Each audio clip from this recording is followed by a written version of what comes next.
So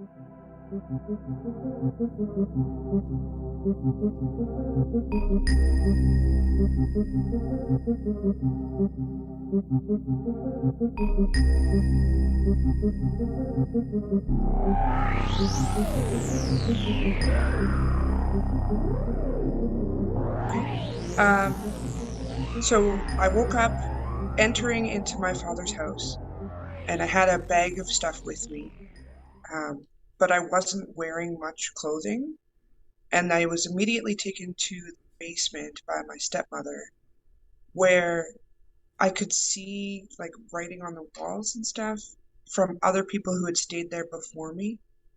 And the way that she took me down there was like, here's the guest room, she didn't say anything, but it felt like I was being invited in and I was going to stay there for a few days.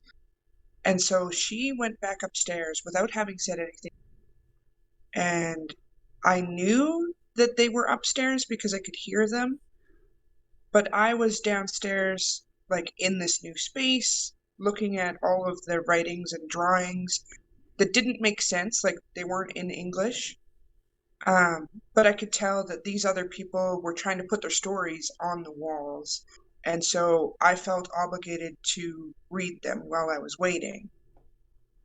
And days passed, and I only know because the lights were turned on and off, but nobody talked to me, and I don't recall a passing of time. Do you know what I mean? So on the third day, what felt like the third day, my stepmother has a loud conversation. It's the first words that and she's talking to him, but his voice sounds like it's through a wall. Her voice is clear. Her voice says, we have to do something about her. We have to decide how we're going to get rid of her. We need to shoot her. I don't know if that sounds... And he's just agreeing with everything that she says, muffled through this wall. Like, I could tell that it was him, but his voice was off. So they kind of talk back and forth for a second about when she's going to come down and shoot me, because now they're for sure going to come and shoot me. And she says, okay, if it's easier for you, I'll wait until tomorrow. And then he agrees, just like he's agreed with everything else. And then there's no noise from upstairs again, except the footsteps. I can hear her walking around. So then the night passes, but I don't sleep in my dream. It's just as if I'm awake waiting that entire time. And I hear her come down the stairs the next morning. There's no conversation about whether it's morning or whether it's time to... It's just her walking down the stairs, and I immediately know what's coming. I know she's coming to kill me. I feel like I'm about to die, and I'm okay with that.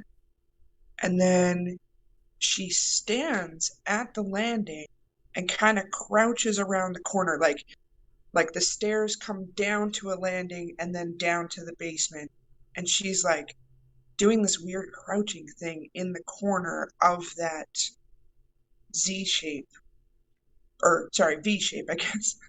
And it's so weird because the gun she's holding is so small in her hand that it only takes 3 fingers for her to hold it. But her other hand, it takes the entire other hand to hold her wrist. So she's intent on shooting me from this landing into the rooms that I'm in. And she misses every shot, like a stormtrooper. It's almost... like, it's impossible for her to have missed me. I'm a very large woman. But I feel the last bullet that she shoots, because she's frustrated. At the last bullet, I could hear her, like, get mad that now she has to go back upstairs. You can hear, like, the muffled frustration in, like, the way that she's breathing. Just, I know my stepmother. I've heard that sound hundreds of times before. So she makes the frustrated sound, and I feel the air of the last shot brush against my cheek. And so I rush at her, thinking like, this is the time. Like, if I'm going to ever get away from here, this is going to be the moment. And I punch her in the face. I punch her in the face, and I take her teeny tiny little gun, which feels incredibly heavy, and I take it up to confront my father. Like, I don't even stop on the landing to talk to her. I go straight up to my dad. And he just looks at me, expressionless, like he doesn't even know who I am. Like, there's no connection between, hey, that's my daughter, just a stranger. He just looks at me and he says, it needed to be done. So I try to leave through his door, which goes out the back. But it's nailed shut for some reason. So I go to the kitchen. The kitchen windows are nailed shut. I go to the landing to try and leave through the front door. The front door is nailed shut. So I go back into the basement and I punch out the window in the basement to crawl out. And it doesn't shatter. It's not like glass. It's like plexiglass. The whole thing comes out at once.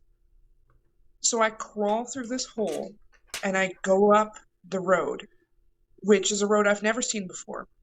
And it's about 50 feet. It's not very long. And at the end of this road is like this bustling center. I don't know if it's a homeless shelter or a bus station, but it's got lots of people around it. And I go straight to the payphone. And as I'm walking to the payphone, this woman comes out of the crowd and she's mad already. I haven't done anything. She's already mad.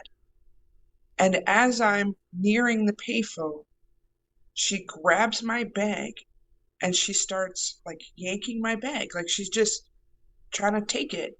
And so I yank it out of her hand and she starts screaming obscenities at me. Fuck you. You know, this is mine. You can't just steal things, bitch. Like, I came with this bag and this is mine.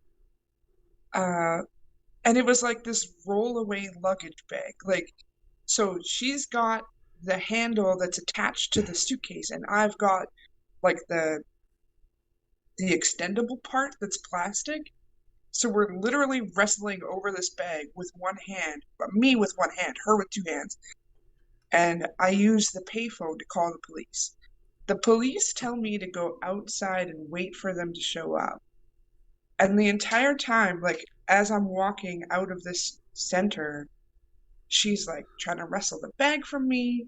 She's, like, stopping people. She's got my bag. She's taking my bag. And they are just uninterested. They just continue walking. They don't even... I know that they have faces, but they don't, like, make signs of concern. They're not trying to help her in any way. They just look, and then they look at me, and then they just keep walking kind of thing. So we make it out of the center, and she won't let go of my bag. She's being absolutely confrontational in a way that's... It's just swear words. Like, I don't want to say it because it's just her just screaming swear words all the time. So I charge at her like I charged at my stepmother. And she, like, gets spooked and runs up the road and crawls through the window that I just left in my dad's house. And as she, like, turns and looks at me, like she's in the basement now, she turns and looks at me, and I just feel this fear and dread, like I've just killed her. Like she's gone back into the place where I was supposed to die, and now she's going to. And that's when I wake up. And I know when I wake up that the woman struggling for the luggage is my biological mother because I've seen her pictures. But in the dream, I don't know. Like, she's just a crazy lady. I don't recognize her until after I wake up. That's it.